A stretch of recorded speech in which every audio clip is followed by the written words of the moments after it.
Bonjour, on se retrouve sur le plateau de Sian TV, non pas cette fois-ci pour une entreprise ou un secteur d'activité, mais pour une association. Cette association, c'est ECTI. Nous avons avec nous Marcel Garnier, le délégué régional de ECTI, et Pierre Tabarin, qui est intervenant RSE chez ECTI. Alors ECTI, vous allez le développer, mais grosso modo, c'est une association qui accompagne les entreprises dans leur développement en France et à l'international. Marcel Garnier, dites-nous en plus. Merci.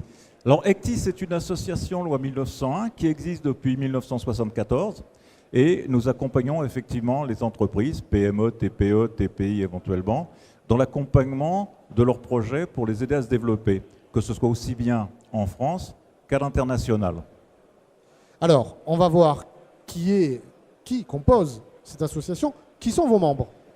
Alors, nos membres sont des gens qui ont pris leur retraite récemment, voire plus anciennement, et qui sont en général des cadres de l'industrie, du commerce, mais également de l'administration. Ce sont tous des gens qui ont eu des fonctions diverses, depuis cadre bancaire, dans la finance, des gens qui viennent des grands groupes industriels, notamment en Midi-Pyrénées, la région oblige, et puis aussi d'anciens chefs d'entreprise de tous les secteurs de l'industrie ou de l'économie.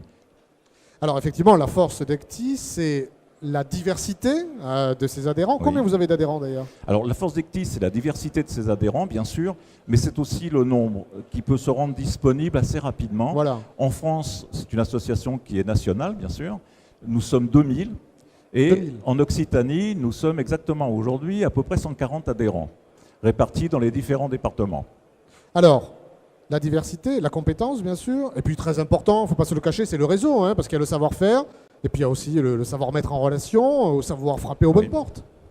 Alors, nous avons des partenariats avec différents organismes, notamment avec le ministère de l'Éducation nationale. Nous avons des partenariats avec des plateformes d'initiatives locales, avec des organismes comme la BPI, avec tous ces organismes qui sont en contact sur la région avec les entreprises qui connaissent leurs difficultés, qui nous connaissent, qui savent comment nous pouvons intervenir et qui font appel à nous.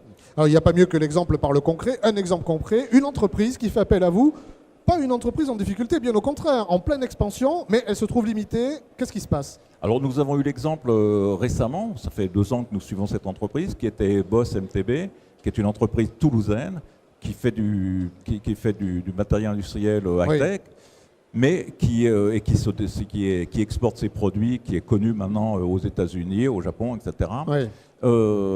C'est la BPI qui a fait appel à nous parce que c'est une entreprise qui était en très très forte expansion, et comme chacun sait, une expansion importante, ça génère des besoins de trésorerie, mais qui ne savait pas comment présenter sa difficulté, ou tout au moins la présenter de façon à donner confiance à un investisseur.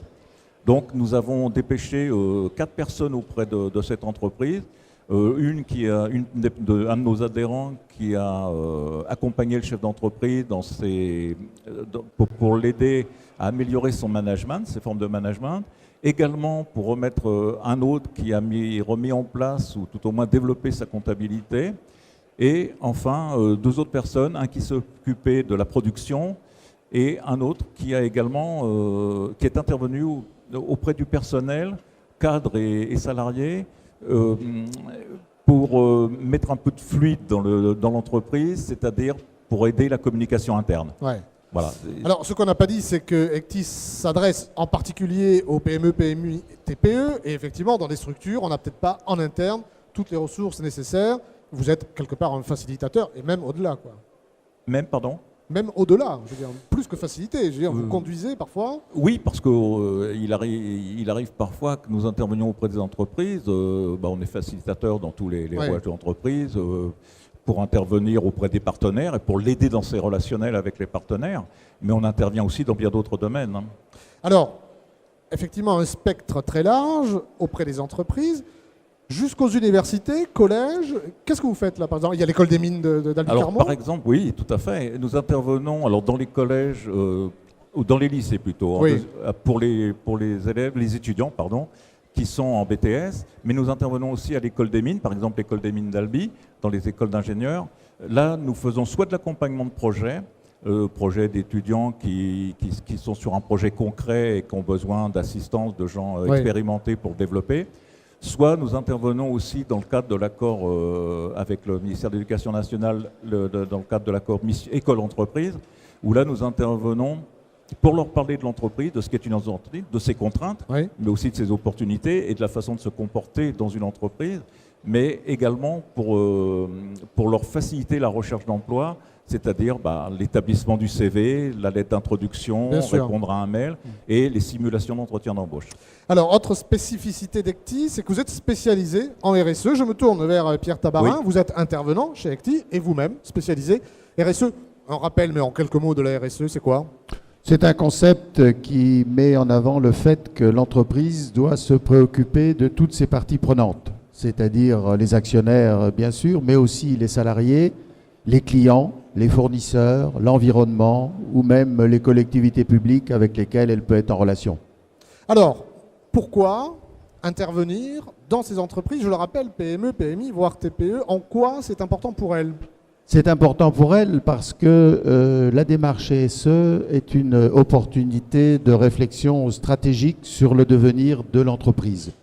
Aujourd'hui, il y a environ un tiers des entreprises qui ont entamé une telle démarche, un tiers qui s'y intéressent, et ce n'est pas par hasard, c'est parce que ça leur apporte une opportunité forte de mobiliser leurs collaborateurs. D'ailleurs, on observe que les entreprises qui se sont lancées dans la RSE l'ont fait pour deux raisons. Un, mobilisation du corps social, et puis deux, remise en cause des produits, de la qualité, du service, bref, une démarche d'innovation.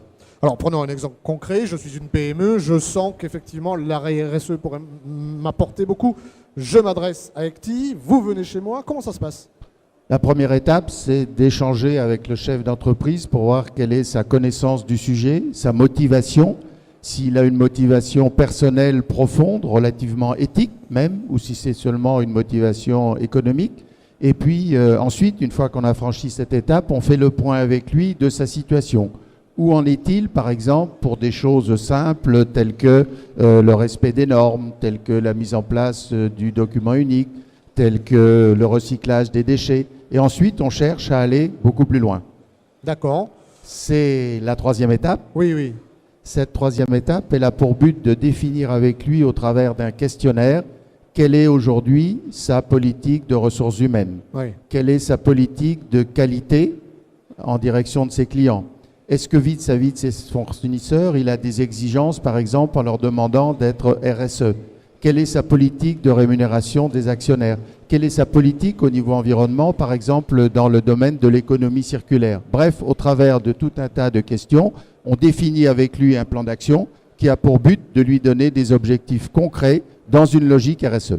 Alors, dernière particularité d'ECTI, vous le disiez, des retraités, mais des jeunes retraités, encore actifs, bénévoles, qui ont du temps. Alors, se pose toujours la question des sous, du coup, faire intervenir quelqu'un de chez vous, comment savoir combien ça coûte?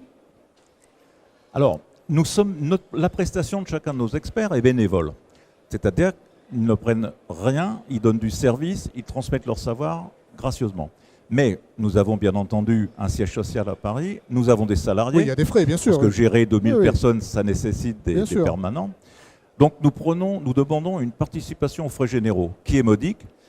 Bien entendu, nous ne voulons pas concurrencer le secteur marchand, ça faut que ce soit très clair, c'est notre déontologie. Donc nous demandons une participation aux frais généraux auprès d'entreprises qui s'adressent à nous, que nous acceptons de suivre, dans la mesure où elles ont des vrais besoins financiers. On ne prend pas une entreprise, effectivement, qui a la capacité de passer par les cabinets d'audit, etc. Bien sûr. Et c'est variable, effectivement, notre prestation, elle est variable. Elle est fonction surtout du nombre de jours que ça va bien sûr générer, du nombre d'experts chez nous que ça va engendrer.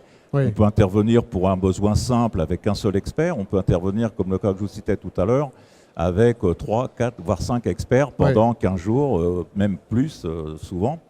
Voilà. Donc la prestation, en général, on peut tabler sur un prix de journée de l'ordre de 200 à 300 euros, frais compris.